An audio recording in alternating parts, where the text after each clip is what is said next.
जल संसाधनों के अंतर्गत हमने पढ़ा था जल के उपयोगों के बारे में।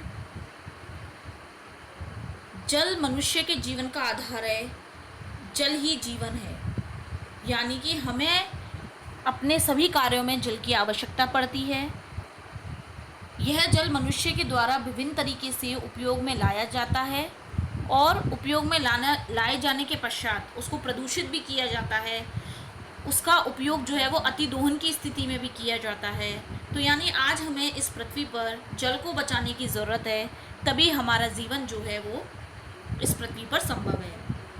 सेव वाटर सेव अर्थ, यानी जल को बचाइए, पृथ्वी को बचाइए। तो आज के हम इस अपने लेक्चर में जल संरक्षण के बारे में बात करेंगे। यानी जल का जो मनुष्य के द्वारा उपयोग किया जाता है, उस जल को हम कैसे संरक्षित कर सकते हैं। सबसे पहले हम समझते हैं कि जल संरक्षण होता क्या है। जब जल का मनुष्य के द्वारा उपयोग किया जाता है तो उस उपयोग को घटाना, इसके अलावा मनुष्य द्वारा सफाई के लिए, निर्माण कार्य के लिए, कृषि आदि कार्यों में जो भी गंदा जल निकलता है, जो भी अवशिष्ट जल निकलता है, उस जल को दोबारा शोधित करके यानी शुद्ध करके प्रयोग में लाना, इसको हम जल संरक्षण कहते हैं। यानी जल का विवेकपूर्ण तरीके से उपयोग करना, जिससे कि जल जो है वो प्रदूषित ना हो, साथ ही आगे आने वाली पीढ़ी के लिए जल की जो उपलब्धता है उसमें कमी ना आए। आज हमारे दैनिक जीवन में जल का विशेष महत्व है। मनुष्य का जो शरीर है, मनुष्य के शरीर के अंदर भी लगभग 65% जल मौजूद है। तो मनुष्य के शरीर में जितनी भी क्रियाएं होती हैं, जैसे रक्त का संचालन है, शरीर के अंगों को स्वस्थ रखना है, ऊतकों को मुलायम और लोचदार रखना है, इन सभी क्रियाओं में जो जल है उसकी समुचित मात्रा की आवश्यकता होती है। तो यानी मनुष्य के शरीर की क्रिया प्रणाली से लेकर के मनुष्य के विभिन्न कार्य, चाहे वो नहाना हो, चाहे पीना हो, कपड़े धोना है, निर्माण कार्य करना है, साफ सफाई करना है, सभी में जो है वो जल का प्रयोग किया जाता है।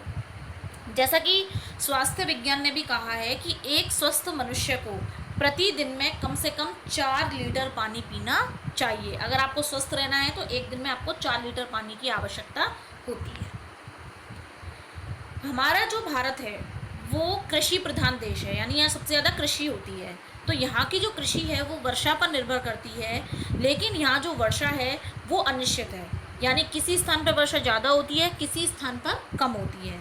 किसी वर्ष वर्षा अधिक मात्रा में हो जाती है और किसी वर्ष वर्षा कम मात्रा में होती है।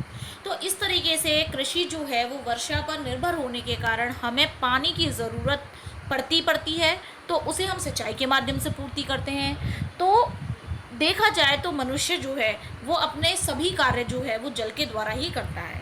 तो हमें जल का संरक्षण करने की ज़रूरत है। अब हम बात करते हैं कि जल संरक्षण के क्या लाभ हैं और उसके क्या उपाय हैं, यानी हम जल को संरक्षित कैसे कर सकते हैं। जैसा कि आप सभी जानते हैं, ज़्यादातर उद्योग धंधे जो हैं वो नदियों के किनारे स्थापित किए जाते हैं, क्योंकि उद्योगों के अंतर्गत जो विभिन्न कार्य होते हैं उसमें जल की आवश्यकता होती है। जब नदी के किनारे पर उद्योगों को हम स्थापित करते हैं तो जो उद्योगों से निकलने वाला जल है उसके अंदर विभिन्न प्रकार के जो अपशिष्ट पदार्थ हैं वो नदियों में प्रवाहित होते हैं। तो सबसे पहले हमें ये जो अपशिष्ट पदार्थ हैं इनको नदियों में बहने से रोकना चाहिए, प्रवाहित करने से रोकना चाहिए, जिससे जल प्रदूषण को हम नियंत्रित कर सकें। दूसरा, हमारे शहरों का जितना भी गंदा पानी जो हमारे घरेलू कार्य में यूज़ में आ रहा है वह नालों के माध्यम से नदियों में जाता है। तो हमें वो भी जो गंदा पानी है उसको नदियों में बहाने से पहले उसको फिल्टर करना चाहिए या उसका अन्य कोई उपचार करना चाहिए, जिससे कि वो नदी को गंदा ना करे।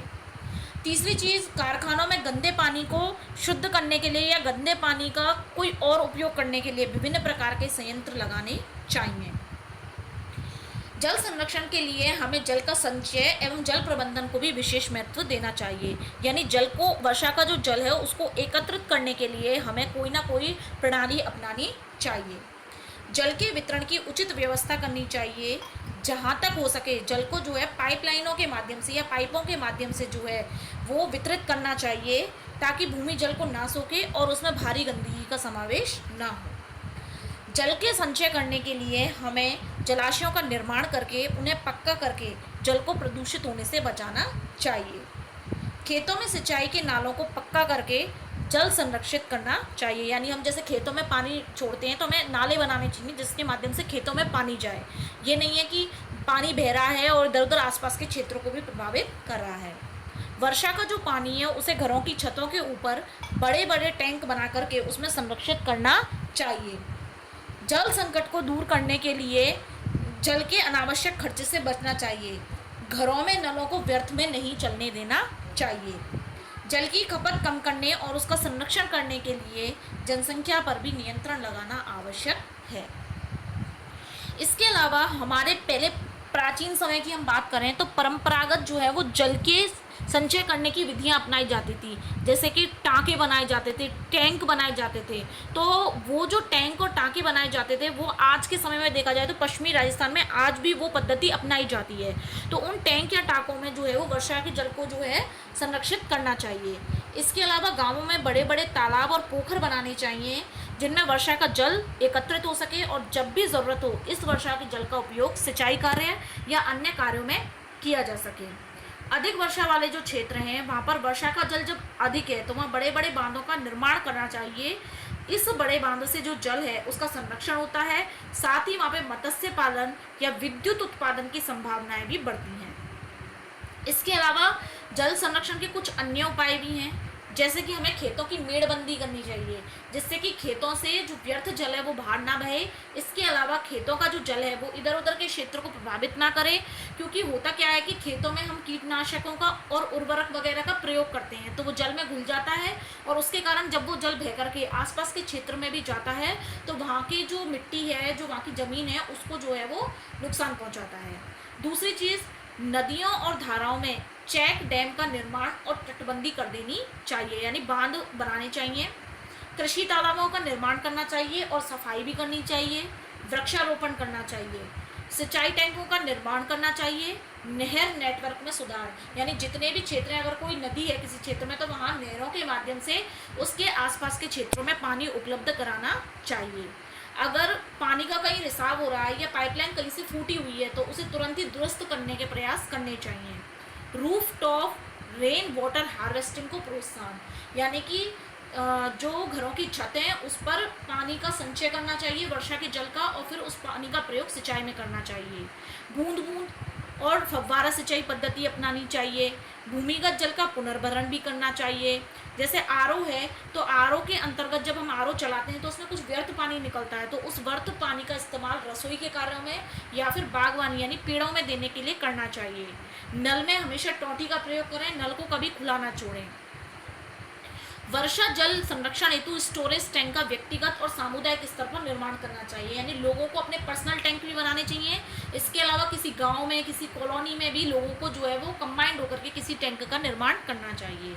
और सबसे इम्पॉर्टेंट बात जो है वो ये है कि मनुष्य को जागरूक रहना चाहिए। खुद जागरूक होएगा मनुष्य, जल को बचाएगा, तभी इस धरती पर जल का संरक्षण हो सकता है। तो इस तरीके से जल संरक्षण के लिए विभिन्न प्रकार के उपाय जो हैं वो मनुष्य द्वारा अपनाए जाने चाहिए। लोगों को इसके प्रति जागरूक करना चाहिए। सरकार द्वारा भी समय समय पर जल संरक्षण अभियान चलाए जाते हैं। तो जब आज हम पहल करेंगे किसी चीज़ के लिए तो तभी आगे जाके जो है वो जल का संरक्षण संभव है। तो इस तरीके से जो हमारा टॉपिक है जल संसाधन, उसके अंतर्गत हमने जो है वो जल संसाधन क्या होते हैं, उसका कहाँ कहाँ वितरण है, किस किस रूप में वितरण है, जल संसाधन के क्या उपयोग हैं, उस उपयोग के द्वारा जल संसाधनों को क्या नुकसान पहुँचता है, उसका हम संरक्षण किस प्रकार कर सकते हैं। इस तरीके से इन सभी तथ्यों का अध्ययन हमने इसके अंतर्गत किया। अब अगले टॉपिक में हम अपना अगला संसाधन पढ़ेंगे।